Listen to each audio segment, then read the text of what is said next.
The clearing up operation at Lansdowne Road less than 24 hours after the worst scenes of violence ever witnessed at an Irish international soccer match. In the aftermath of the trouble, today the questions are being asked. How did it happen and who was at fault? These are the questions which the FAI and the Gardaí will have to answer in the coming days and weeks. It was clear from the kick-off that trouble was in the air, booing and Nazi salutes at the playing of the national anthems.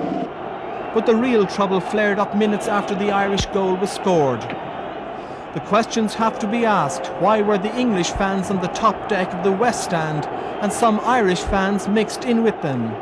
Were the security arrangements adequate? A number of Irish fans have said there was no Garda presence whatever on the upper stand when the match began.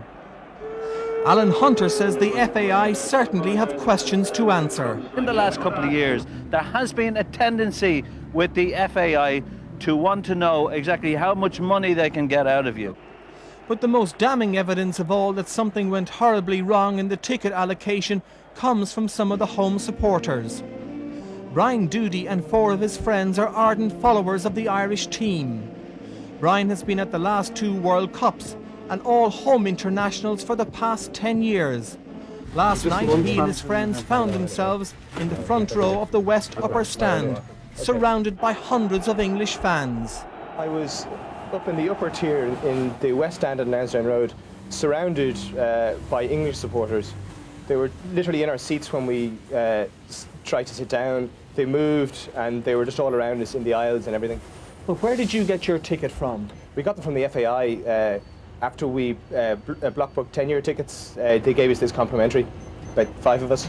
But people were told, we were under the impression that no Irish fans were meant to be where the English fans were. It's even stamped Visitors Association on this, and we got it definitely from the FAI. So it should have, that is obviously an English ticket that you have in Yes, here. it was destined for English fans. And how frightening was it up there? Terrifying, to be honest.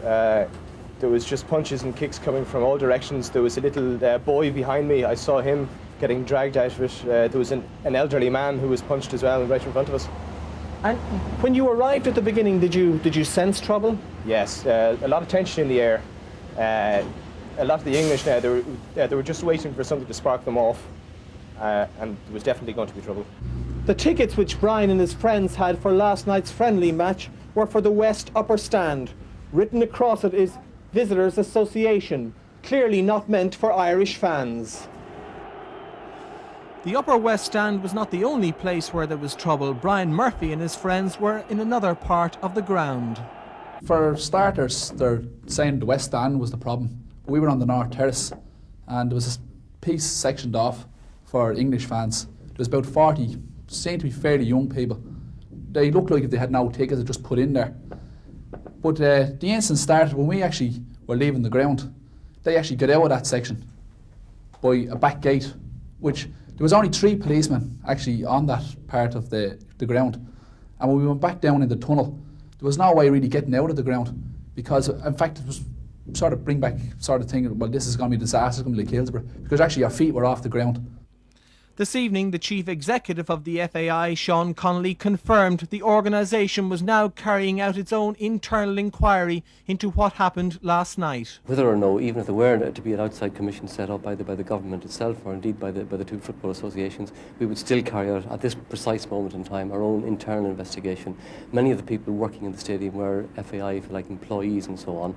We need to talk to those people now and see what happened. How can you explain how the English fans were, so many of them were there, and people who were obviously going to commit violent acts? Your people surely were told about this, were they? There seems to be some confusion. No, I think I was listening to the Manchester policeman talking this morning, and he seems to have sent lists of people or lists of numbers of seats or whatever to the police force here some days ago.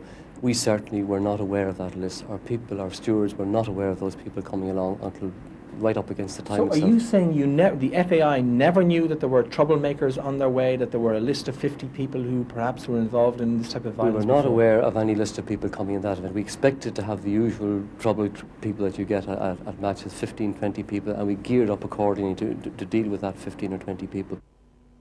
But what of the tickets meant for English fans which were given out to Irish supporters by the FAI? In this particular occasion, we had arranged, no matter how many seats the English people sold, from left to right, we had segregation organised between them. We had a double row of security But they cordon weren't between them. segregated. They were in the front row, and there were English fans behind them. There may well have been one or two of those. There was five of them. There may well have been One of his issued. colleagues had his nose broken. There may well have been some of those issued, and if we do for that, we're deeply that's it. apologetic.